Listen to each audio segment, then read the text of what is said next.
Welcome back to Mumford Restoration. Go to our site, mumfordrestoration.com, or our YouTube channel. Take a look at the things we've restored, and then send us something that we can restore for you, something that has sentimental value. So this is a 1920s chifferobe. Now, just to make sure, I'm going to repeat it again. It's a 1920s chifferobe, which is not a common thing for people to call it. A lot of them will say, well, it's a small armoire, but that's the correct term, is a chifferobe. So take a look on the inside. This is what you would call a chifferobe, because back in the old days, they taxed you on your closet.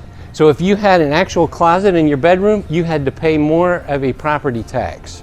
So what they did is change it to a chifferobe and hang your clothes in here so that you didn't get taxed.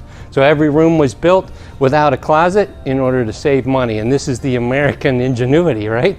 No closet, no tax. So we built a chifferobe, we hang our clothes in there, and sometimes each person would have their own cabinet, chifferobe cabinet, to hang their stuff in. We've added a little magnet here to keep the door shut, and you see it has interior drawers. So this has turned out beautifully.